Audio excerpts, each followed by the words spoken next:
Ang tanong ko po sa kanya, bakit hindi po yung DPWH ang kanyang sitahin sa sinasabi po niya mga requirement? Ang trabaho namin po bilang congressman ay mag-propose lamang. Kami po ay kung mapagbibigyan, salamat. Kung hindi po kami mapagbibigyan, wala po tayo magagawa. Pasikat lamang ito eh. 'Di ba? Naghahanap lang ng content sa kanyang vlog. Hindi pa tapos sa kanyang eleksyon. Hanggang ngayon may hangover pa to sa eleksyon, hindi mo maintindihan.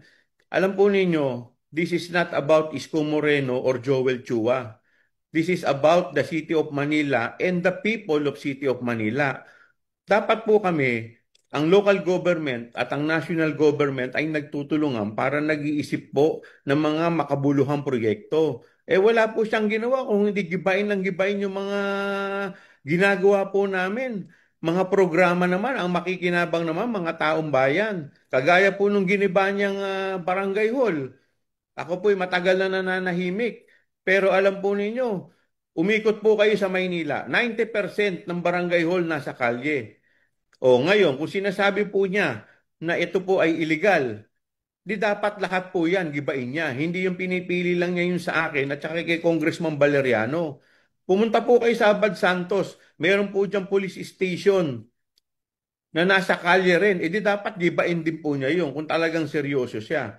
Eh kaso nangyayari sa kanya, selective. Pati po yung mga konsyal ko, pati yung mga barangay chairman ko, ginigipit po niya. Eh masyado po siyang bullying mayor.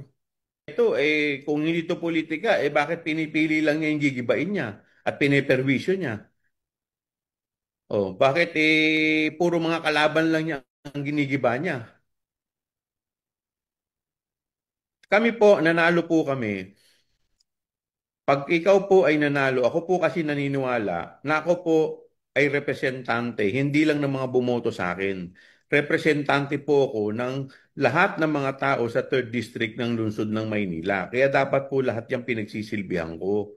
Hindi po yun namimili lamang ako. Kahit po mga kalabang ko sa politika, mga hindi po sa akin tumulong, pagka lumapit po sa akin, lahat po yan tinutulungan natin. At lahat po yan, binibigyan din natin ng atensyon. Kaya ako po, sa totoo lang, tapos na yung politika sa akin eh. Kaya kung mapapansin po ninyo, 2 buwan, lahat ng atake niya sa akin, hindi po ako nagsasalita.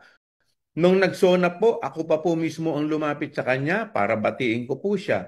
2 beses ko na po nilalapitan yan para batiin. Kaya lang po siya, hindi pa po, may hangover pa po to sa politika.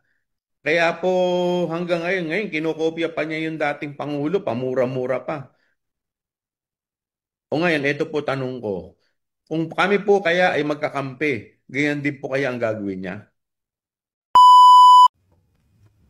Di ba? Kung politika at politika, wala ho yun. Ako, sanay po ako ng politika. Lumaban nga tayo, outsider eh.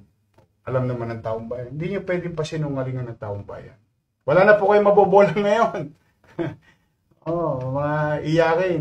Kayo na ang nabisto eh. Dati kayo nang bibisto eh.